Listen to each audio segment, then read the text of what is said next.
सोचिए, शादी को बस अभी गिनती के कुछ दिन हुए थे। नया जोड़ा है, नया रिश्ता है और एक खूबसूरत जगह पर घूमने गए हैं। लेकिन अगले ही पल एक खौफनाक मर्डर और एक गायब पत्नी, और फिर 17 दिन बाद आधी रात को यूपी के एक सुनसान ढाबे पर मिलती है वही पत्नी, बेसुध बेहदवास रोती हुई। नमस्कार, आप देख रहे हैं द फैक्ट इंडिया। मैं हूं अंकिता सोनी और आज हम बात कर रहे हैं एक ऐसे केस की जिसने न सिर्फ मेघालय और मध्य प्रदेश बल्कि पूरे देश को चौंका दिया है। राजा रघुवंशी मर्डर मिस्ट्री। कहानी शुरू होती है इंदौर से। ट्रांसपोर्ट कारोबारी राजा रघुवंशी की 11 मई को शादी हुई सोनम नाम की युवती से।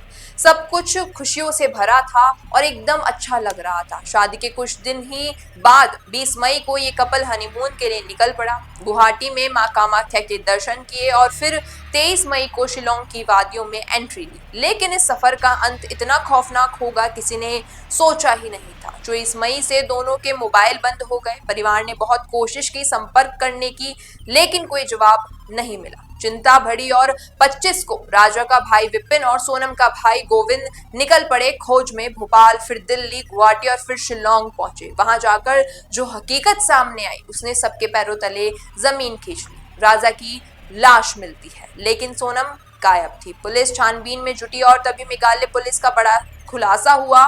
उन्होंने कहा कि सोनम ने अपने ही पति राजा की सुपारी देकर हत्या करवाई है।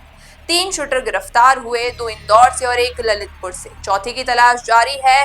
अब सवाल ये उठता है कि क्या वाकई एक नई नवेली दुल्हन अपने पति को मरवाने की साजिश रच सकती है, या फिर ये एक बड़ी साजिश की जा रही है। पूरा देश इस केस की खबरें देख रहा है, लेकिन कहानी में असली ट्विस्ट आया 17 दिन बाद। रात के करीब 1 बजे उत्तर प्रदेश के गाजीपुर जिले में एक ढाबे पर एक औरत आती है, बेहदवास, थकी हुई, रोती हुई। वे ढाबे वाले साहिल यादव से मोबाइल मांगती है, अपने घर फोन करती है और कहती है, मैं सोनम रघुवंशी हूँ, मुझे अपने घर वालों से बात करनी है। फोन पर वो बस रोती रही। ढाबे पर मौजूद एक महिला ने उसे ढांढस बंधाया। थोड़ी देर बाद सोनम के भाई का फोन आता है। वो कहते हैं कि पुलिस को बुलाओ। यूपी पुलिस आती है, सोनम को अस्पताल लेकर जाते हैं, फिर वन स्टॉप सेंटर में रखा जाता है।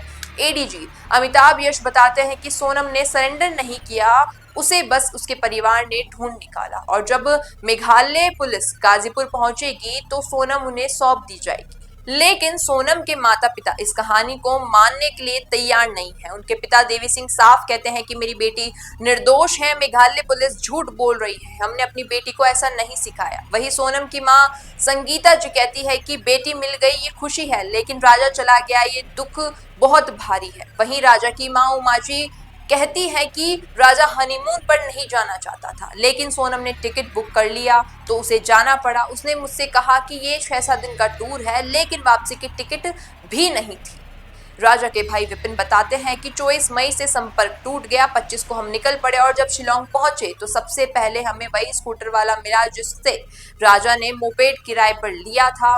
उसी की मदद से हमें राजा की बॉडी मिली। अब सोचिए, एक नवविवाहित कपल जो सुबह 5:30 बजे होटल से चेकआउट करता है, ये बात होटल मैनेजर बताता है। क्या कोई नया जोड़ा अपने हनीमून पर इतनी सुबह निकलता है? इतनी सारी गुत्थियों के बीच जो सबसे बड़ा सवाल है वो ये है कि अगर सोनम निर्दोष है तो वो 17 दिन तक कहाँ थी?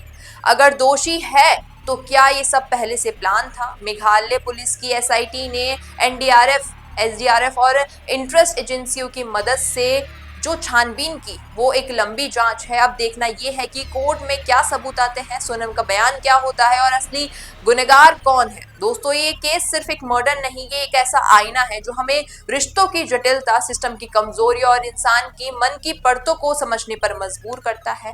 आपको क्या लगता है, क्या सोनम दोषी है या खुद को किसी बड़ी साजिश का शिकार बता रही है? कमेंट में अपनी राय जरूर दीजिएगा। अगर वीडियो पसंद आया हो तो इसे लाइक करना, शेयर करना और चैनल द फैक्ट इंडिया को सब्सक्राइब करना न भूलें। ताज़ा खबरों के लिए विजिट करें द फैक्ट इंडिया की वेबसाइट और डाउनलोड करें द फैक्ट इंडिया ऐप।